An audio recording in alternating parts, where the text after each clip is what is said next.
सामने है और ये मुखिया ही नहीं, इस क्षेत्र में एक शिक्षक भी है और ये प्राइवेट स्कूल चलाते हैं जिसका विद्यालय का नाम है आदर्श विद्यालय साड़बोआ। इन्होंने इस क्षेत्र में आज 1998 से आज तक 2022 तक सेवा देते आ रहे हैं और विद्यालय का संचालन करते आ रहे हैं। इस जो ग्रामीण क्षेत्र है, इस क्षेत्र के बच्चों को पढ़ाने में कामयाब है और इस विद्यालय से पढ़ के बच्चों अच्छे स्थान पर गए हैं। तो आइए हम हाथों जुड़ते हैं उसी हाथों से और जानकारी लेते हैं कि किस प्रकार आप अपने जीवन पर किस प्रकार लोगों को सेवा दिए हैं, बच्चों को सेवा दिए हैं। सबसे पहले मैं शिक्षा के क्षेत्र और पानी की व्यवस्था करवाऊंगा और साथ ही साथ जैसे बहुत ही लाभकारी योजना मनरेगा है, मनरेगा को धरातल पर लाने का प्रयास करूंगा और साथ ही साथ जितने भी सरकारी योजनाएं हैं सबको मतलब ईमानदारी के साथ चलाते हैं। 1998 से विद्यालय चलाते आ रहे हैं, तो आप अपने विद्यालय के प्रतिक्रिया किए हैं और किस तरह अपना विद्यालय संचालन करके आप इतना इस स्तर पर पहुंचे हैं। विद्यालय हम लोग 1998 में किए थे। उस समय हमारे जैसे कि विशेष करके साड़बोआ और बाड़बोआ 1998 या 97 में एक भी बच्चा मैट्रिक परीक्षा में शामिल नहीं हुआ था। ऐसी दयनीय स्थिति को देखकर हम सभी युवाओं ने साड़बोआ, बाड़बोआ, खिलियादाग, नवाडी, आमने सामने के जितने भी युवा हैं, जितने भी ग्रामीण हैं, सबके सहयोग से हम लोगों ने मन बनाया कि जब तक हम लोग शिक्षा के क्षेत्र में आगे नहीं आएंगे तब तक शिक्षा का विकास नहीं हो सकता है। इसलिए हम सभी युवाओं ने मिलकर के हमारे साड़बोआ में वो जो क्लब चलाते थे हम लोग समिति अनुपम जनकल्याण समिति, सभीयों ने मिलकर के आसपास के जितने भी ग्रामीण क्षेत्र के लोग हैं सबके सहयोग से हम लोगों ने इसको खोलने का काम किया और अब तक मतलब चलता रहा है। और हमारे स्कूल का जो रिजल्ट है बहुत अच्छा, मतलब बच्चे जो है रिजल्ट करते हैं। हमारे स्कूल के बच्चे आज डॉक्टर जैसे कि MBBS परीक्षा पास करके डॉक्टरी कर रहे हैं, डिफेंस के क्षेत्र में है, टीचर के कोई बहुत सारे बच्चे शिक्षक भी बन गए हैं, बहुत सारे भी मतलब विभागों में मतलब सेवा दे रहे हैं हमारे स्कूल के स्टूडेंट। अभी वर्तमान स्थिति में आपका विद्यालय का क्या स्थिति है, कितने बच्चे हैं? बच्चे अभी हम लोग को विद्यालय में 800 बच्चे हैं। मास्टर साहब, सुनने में क्या कि आप गरीबों के क्षेत्र में विद्यालय खोले हैं और गरीबों को बच्चों को काफी सेवा करते हैं, तो उसमें हमको बताइएगा कि किस तरह के कोई गरीबों को बच्चों को सेवा देते हैं। तो गरीबों को बच्चों को सेवा देते आ रहे हैं 1998 से। उसके पहले ही मेरा जो लक्ष्य था, जैसे ही मैंने मतलब मैट्रिक पास किया, मैट्रिक पास करने के बाद ही मैं शिक्षा के क्षेत्र में आ गया था। बच्चों को ट्यूशन देते थे। बहुत सारे गरीब बच्चे जो हैं, गरीब बच्चे पैसा मतलब दे नहीं पाते थे, घर वाले भी मतलब पैसा के अभाव में अपने बच्चों को नहीं पढ़ाते थे। तो मैंने जो है उसी समय से 98 के बाद ही बच्चों को ट्यूशन देते थे फ्री।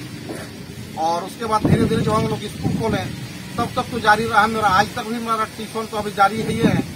तो जैसे कि बच्चों को हम फ्री मतलब जैसे 100-150 बच्चे जो हैं पढ़ने ट्यूशन आते हैं, प्रतिदिन 150 बच्चे पढ़ने आते हैं, उन लोग हम कभी पैसा मांगते नहीं। जो बच्चे अगर मतलब कोई अगर दे देते हैं तो ठीक, नहीं तो फ्री ऑफ कॉस्ट मतलब पढ़ाते हैं। मास्टर साहब, आज के जो जमाने हैं, जो युग है, इसमें आप पहले हमको लग रहा है शिक्षक हैं कि 100 से 150 बच्चे को फ्री पढ़ाते हैं, निःशुल्क पढ़ाते हैं, उनको ज्ञान अर्जन कराते हैं। चलिए, इसके बाद हम कभी पैसा मांगते नहीं।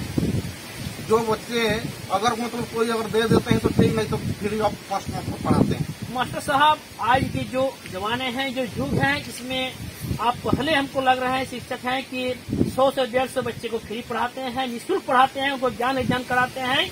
चलिए, इसके बाद हम आपका जो विद्यालय के जो प्रधान अध्यापक हैं राजकुमार सिंह जी, इनसे हम जुड़ते हैं और इनसे हम जानकारी लेंगे कि आप जो 15 अगस्त है, इस 15 अगस्त में आप क्या क्या कार्यक्रम करते हैं।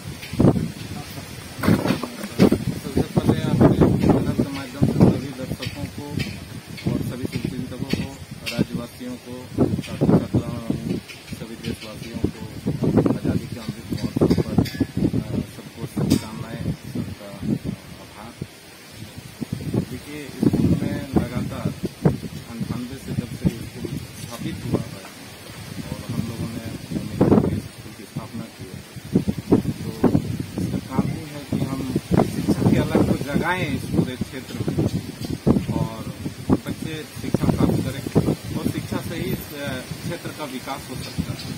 इस बात को सोच करके हम लोग आए और आज तक सफल रहे हैं। हमारे बहुत सारे छात्र छात्राओं ने इस क्षेत्र में रोशन किया है, चाहे वो डिफेंस हो, अभी सर बोले डिफेंस से लेकर के हर क्षेत्र में, सेवा के क्षेत्र में और प्रशासनिक क्षेत्रों में हमारे बच्चे अभी तक पद पे आसीन हैं और भविष्य में बहुत सारे बच्चे हमको देखने को मिलेंगे जो आदर्श विद्यालय के छात्र होंगे और देश का और इस राज्य का और इस प्रखंड का नाम सुना। सुनने में आया है कि आपका यहाँ 15 अगस्त और 26 जनवरी को कुछ ऐसे कार्यक्रम होते हैं, रंगारंग कार्यक्रम, जो कि बच्चों काफी भाग लेते हैं, अभिभावक भी उसमें उत्साहित होकर आते हैं। इस पर आप क्या कहेंगे? जी, बहुत अच्छा आप सुने हैं और मैं यहाँ इस चैनल के माध्यम से सबको निवेदन भी करता हूँ कि कार्यक्रम में आवें, देखें कि सुदूर ग्रामीण क्षेत्र में किस प्रकार के प्रतिभागी और बच्चे हमारे जो है बहुत हुनरमंद है, उनके अंदर बहुत टैलेंट छिपा हुआ है, चाहे वो गीत में, संगीत में हो, नाट्य में हो,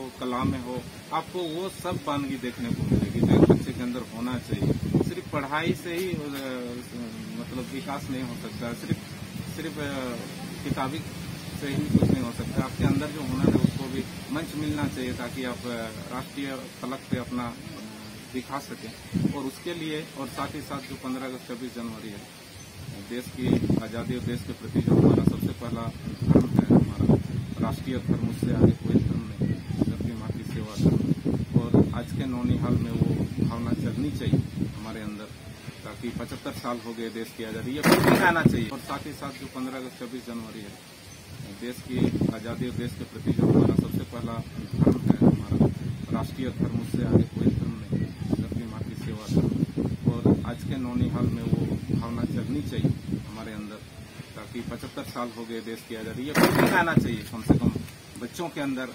वो एक नैतिकता को सीखें कि राष्ट्र धर्म सबसे ऊपर होता है और उसी के चलते हम लोग ऐसा प्रोग्राम करते हैं ताकि बच्चों को मंच मिले। जो हमें लगता है कि जीवन में हमें कहीं वो मंच नहीं मिल पाया है, तो हम बच्चों के माध्यम से वो जीवन को साकार होते हुए देखना चाहते हैं कि बच्चे आगे बढ़े, बच्चों को कोई कमी नहीं होना चाहिए, बच्चों का जो हुनर है वो सब तक पहुंचना चाहिए।